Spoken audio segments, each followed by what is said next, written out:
Welcome into another podcast episode for Coatings Pro magazine. I'm Stephanie Chiswick and I'm editor-in-chief of Coatings Pro. Today we have with us Stella Amador, co-owner of Florida Quality Roofing.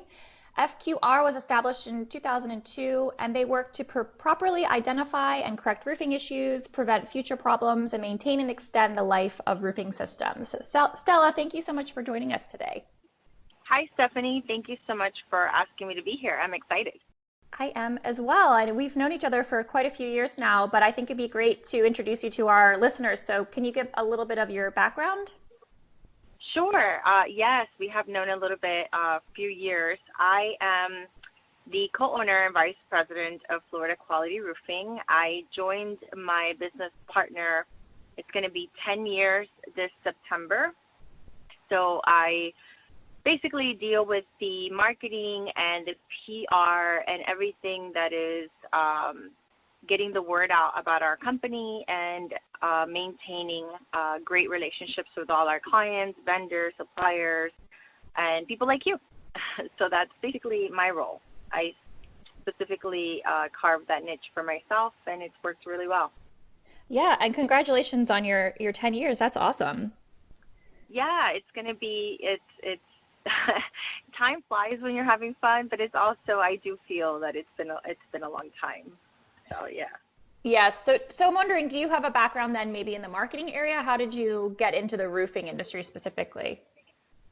Sure. So I used to, I actually studied psychology in college, and when I was graduating, I was working a few jobs, and when I graduated, the law firm that I was working for primarily on the weekends asked me to start running their office, and one thing led to another, and I was thrown into the fire of PR and being on camera, being on radio, being the spokesperson and running their operation. And you know, when I left them to pursue other interests, we had about 9 offices, 8 in the state of Florida and 1 in the state of Georgia. So I, in 7 years, learned how to grow a business, how to market a business, how to be the face of a company. And it was a great school that prepared me for entering roofing with my partner, Herman, who I've known since before I was born because our moms are best friends. And so when I was looking to reinvent myself, him and I had dinner, and he expressed interest in wanting to grow his business in a different direction. And he was primarily residential, and he had been in business for 10 years already, had a good reputation, but didn't really have a marketing plan, didn't really have any presence in the market. So it was kind of a really good fit for us. And I said, what do I know about roofing? I know nothing. And he said, what did you know about law? And I said, that's a good point. So I said, I'll research the industry. I'll give it 3 months. And after 3 months, if, I'll let you know how I feel. And I think it was 2 months in, and I just absolutely fell in love with the industry. It was exactly what I was looking for. It was the underdog, idea of an industry that doesn't get a lot of respect and doesn't get the attention that it deserves. And so it was quite an easy fit for me because it felt like I was really taking a diamond in the rough and polishing it because I knew how good my partner was. I know how ethical he is. And so it made it really easy for me to really shout it through the rooftops and do whatever I could to promote us.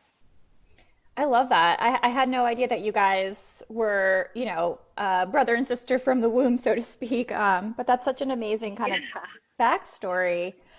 The one thing that really sticks with me with what you just said too is that roofing in general as an industry sort of is the black sheep, so to speak. I mean, do you have any insight into you've been around now for 10 years in the industry about why it is that way? I think, unfortunately, it's kind of a bad habit. You have people who have been doing things a long time a certain way, and so it becomes comfortable. And so rather than, and even when things shifted to online, so I'll give you one simple example. For me, purchasing a roof, and I approached it from a perspective of somebody who didn't know anything about roofing.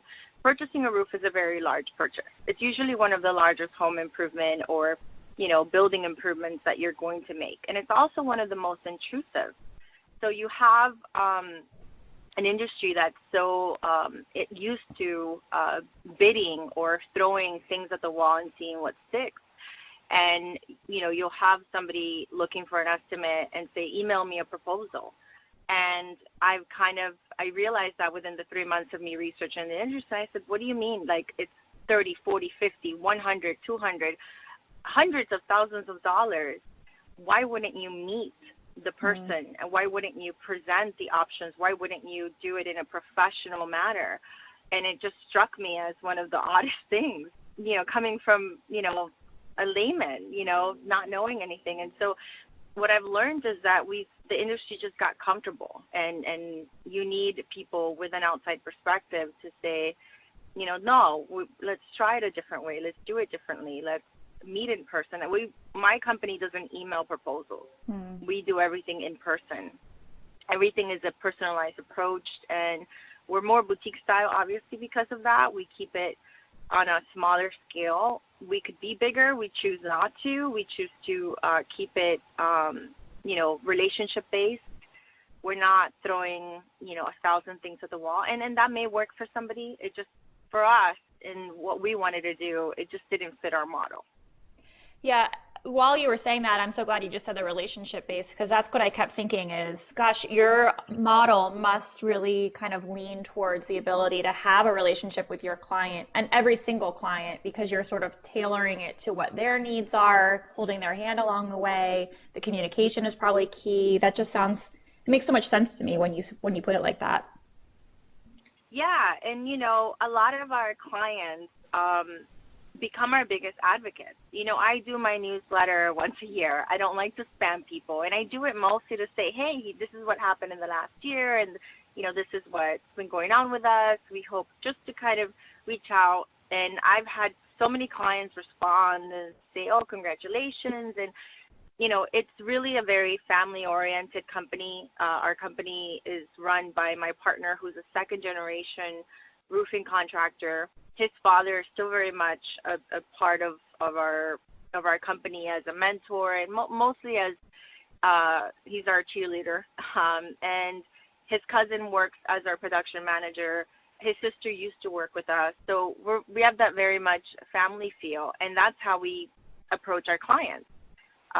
We very much welcome them into the FQR family, and when we finish their roof, it isn't the end of the relationship. It's usually the beginning of a lifelong friendship.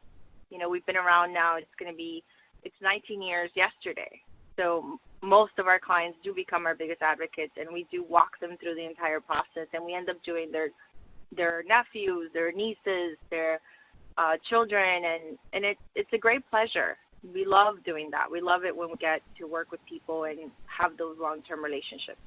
But not just with clients. We do that with people like you, who we've met once, and we stay in contact. And if we could ever do anything for each other in any way, we're willing and able. And it's a pleasure to do business that way.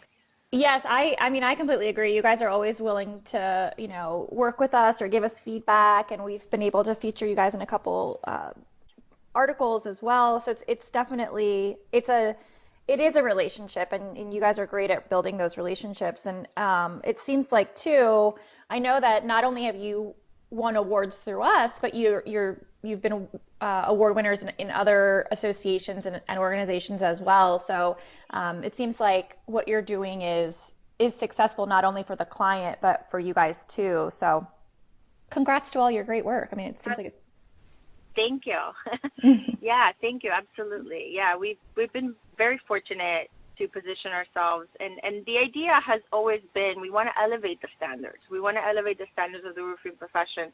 And again, with that mentality of like, it is one of the most, hardest works that, hardest that work that you have to do. When you see somebody on a roof, they're experiencing the elements in a way that most people never will and never do. So for me, I don't take it for granted that I couldn't myself physically. I've never done it, and I know my partner has, and his father has, and so I'm very humbled to be able to shine a light on that. And you guys are in Florida, so that's even more so when you talk about the elements. I mean, do you think that's one of the biggest challenges for you guys, or are there other challenges that you guys experience kind of as part of the roofing industry? Yeah, I think that's the biggest because we are in South Florida and we do work throughout the state, but primarily our headquarters is in South Florida. We do experience extreme heat. We experience, days where you'll have morning heat and then you'll have a thunderstorm at noon and then it'll go back to, it'll be a 30-minute shower and then it's regular for the rest of the day. So we become experts at working around the weather and figuring out what we can and cannot do. And that is a big challenge in being in this particular geographical area. Do you think, I mean, I know you spoke a little bit about you're specific to where you think your growth is going to be. Do you think that you guys will stay within the Florida area? Is that really where you want to kind of just focus your attention, or do you look into expanding in other areas? We are primarily, our focus is in the central to southern Florida. I think my partner and I, Herman, who, has deals with the production side and specifically, our, work itself, the actual work logistics. We've talked about going up to northern Florida and Jacksonville area, and that's something that we're exploring. But primarily, we are central to southern Florida. But that is an option, and it really depends on can we maintain the quality and the expectations that we've set for ourselves anywhere else, and that's the question that we ask ourselves: can we deliver what we promised in that environment, in that in that area? And if the answer is yes, then yeah, we're willing to go. Right. And growth obviously looks different. It means different things to different people. So, growth doesn't necessarily mean geographical growth either. Yeah, it really does mean for us specifically, it means being able to, reach a broader audience, but also maintain the quality of our standards. Mm-hmm. Yeah. Part of what you guys are putting out right now, and this is kind of why we were thinking of talking specifically today, was your Roofing with a Purpose program. Can you maybe give us a bit of an overview of what that is and kind of why you started doing that? Yeah, thank you. That's something I'm very excited about. So last year during COVID, it was our 18th year anniversary, and I had plans. I usually get together to build those relationships. I invite clients, I invite our distributors, our manufacturers to a little shindig and, kind of just rekindle those relationships. Well, we couldn't do that last year. Mm-hmm. And so I had to get creative and, I said, what better way? And I actually read an article. Herman and I are both big basketball fans, and specifically Miami Heat. And I read an article by Udonis Haslem, who's a former player, and he talked about the impact that food insecurity is bringing to our community. And, us growing up in this environment and seeing firsthand the needs of our peers, it was a great opportunity to marry the two things that we wanted to do. We wanted to commemorate our anniversary, and we wanted to build on the community. And we said, what better way? Last year, we partnered with Feeding South Florida because of that article that I read. And this year, we've decided to partner with the Boys and Girls Club. And it went from the transition of food insecurity to, okay, now that kids are going to be starting to go back to school, some of them already are, what does that look like? How can we help? Children really are our future, and how can we get involved and do whatever we can to support those causes? Yeah. So each year, do you pick a new organization to partner with? So it started last year, and last year we partnered with Feeding South Florida, and like I said, this year I happen to also do a lot of networking as part of our marketing, and I've been really introduced to the Boys and Girls Club through one of my networking groups, and had a conversation with their director in the area, and it was a really great fit for what we were looking to do. Mm-hmm. And so, yeah, that's what we did. We switched to the Boys and Girls Club, and so far it's been great. The response has been amazing from our clients who've reached out and have already donated, and we're donating portions of each of our projects to that cause so that we can exponentially help them in any way that we can. I think that for people who are listening, it would be helpful also maybe if you could share. I mean, obviously, you guys have altruistic sort of motivations behind partnering with these organizations, which is amazing. I think it's great. I'm thinking for people who don't necessarily have that giving bone, are you seeing some benefits as far as like it's helping to market your name out to potential new clients or anything like that as far as benefits for your business goes? Absolutely. So last year during COVID, everyone was struggling to figure out how to market appropriately and how to build your business during a time where everyone is scared, number one, and also the level of uncertainty as to what's going to happen. So what the campaign did for us was to be able to market in an appropriate way that seemed, that is, reaching your target audience, reaching an audience that is really looking at what's happening and is conscious and is aware. And, when we started donating, and I believe in karma, so it's not only a great thing to do, but it's also, we saw an increase. When we started donating for every roof that we did, we started seeing a return on our investment almost immediately with the amount of people talking about us, with the amount of people reaching to our social media, looking to spread the word. If you're going to buy a roof and talking to those people who don't have that altruism within them, if you're going to buy a roof, if you're a homeowner or if you're a building owner and you see someone doing, a company that's donating a portion and doing something for the community versus someone who isn't, a lot of my clients said I was more inclined because you were doing something. Mm-hmm. Yeah, it helps to set you apart from potentially from your competitors and gives a reason to work with you guys. I love that. I think it's great. Yeah, absolutely. And it definitely, like I said, for us, tracking our, return on investment, it was almost like even my partner said, whatever we're doing is really working, because we didn't expect to come out of being in lockdown to all of a sudden just get the amount of work that we got just because of what we were doing. And it made us think twice. Like this year there was no question as to what we were going to do.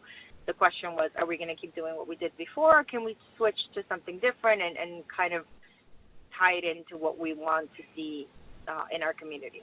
Yeah, I love it. I think it's so great. I've seen a couple organizations, manufacturers, vendors as well, and it feels like the right thing to do, particularly right now, to your point too. So, for anyone who's coming into the industry, do you have any tips or tricks or words of wisdom to share with them? Yes. Grow some thick skin. This is not for the faint of heart. This industry, really, it took me, I think, the first 3 years to really not have a pit in my stomach when I saw guys on a roof. When I talked about safety, when we talked about, it's one of the things that can keep a business owner at night is safety and the safety of your team. And are you doing enough to protect them, with the inclement weather, with, safety procedures, etc. And also, things are always going to happen. We're in an industry where we control very little. We don't control when materials become available. We don't control when permitting happens. We don't control a lot. So having open and honest conversations with your clients, especially now when materials have become even more scarce, when it comes to certain materials like tiles, behind foam is behind because of a variety of reasons. Having open and honest conversations with your clients. Mm-hmm. Things are going to happen. You just have to respond to them. Don't hide from the issues. Be open and honest and tell your clients what's going on, and it'll go a lot smoother. I think that probably kind of goes back to your earlier theme of the building of relationships, and it sounds like it kind of infiltrates a lot of what you guys do. Yeah, it does. We eat it, breathe it, and sleep it. Roofing and, just talking. We have a group chat with our team, and, we're constantly communicating. And whenever something goes wrong, we're the first ones to call the client, even if the client doesn't know it. Wow, that's awesome. Yeah. Well, is there anything that you wanted to talk about before I hit you with these rapid fire questions that I didn't ask? Yeah, I want to give a big shout out to everybody in the industry. What we do is incredibly difficult, and if you're doing this, you have thick skin already. If you're getting ready to do it with passion and throw yourself in there, and you'll be successful. And if you're interested in contributing or learning more, I have a few links that I can share at the end, and I'm happy to have a conversation. Great. Okay. Let me give you the rapid fire, and then we'll circle back so people can reach out to you. Who is your hero or mentor, Stella?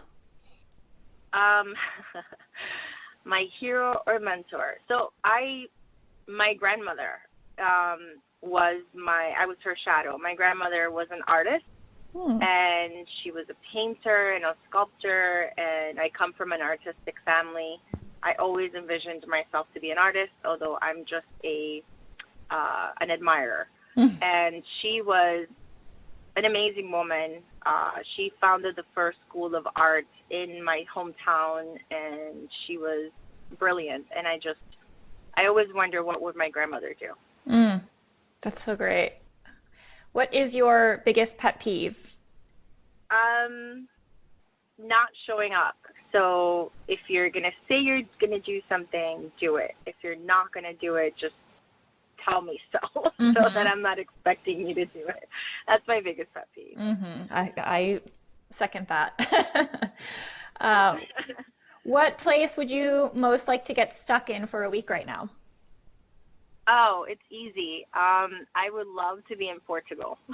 Oh, yes. I would love to be in Portugal, in the wine region, sipping on some amazing Vinho Verdes or, some crisp white wines. I would love to be there. That sounds like heaven. All right. Well, thank you so much for joining us today, Stella. I really appreciate it. I think we gave our listeners a lot of good tips and tricks and kind of ideas as far as where they might think to grow or where they might want to, reassess. And you guys are obviously doing a lot of great things over at Florida Quality Roofing. So if people do want to follow up with you for more information afterwards, how should they do that? They can email me at Stella@floridaqualityroofing.com, and that's STELLA@floridaqualityroofing.com. We're also on Facebook. I posted a campaign on our Facebook page, which is just Florida Quality Roofing Inc., which you can check it out and help spread the word. And if you're, interested in contributing, it's the Boys and Girls Club, so it's www.B as in boy, G as in girl, C as in Charlie, B as in boy, C as in Charlie.org/F as in Frank, QR19, and that's where our actual direct campaign donations will be going directly to them to help, after school kids who rely heavily on the program to be able to maintain their after school care. Okay, that's awesome. I will be sure to add the links in our show description too, so if people want to go ahead and use those, they can follow up, donate. Again, this is Stella Amador. She's the co-owner of Florida Quality Roofing. I'm Stephanie Chizik, editor-in-chief of Coatings Pro, and as always, happy coating. Calling all coatings contractors. We have a great resource for you. Coatings Pro magazine provides you with the latest news, trends, and technologies for your coating needs. And the best part? It's completely free to anyone who signs up. Simply visit coatingspromag.com/subscribe. Coatings Pro. Know what the pros know.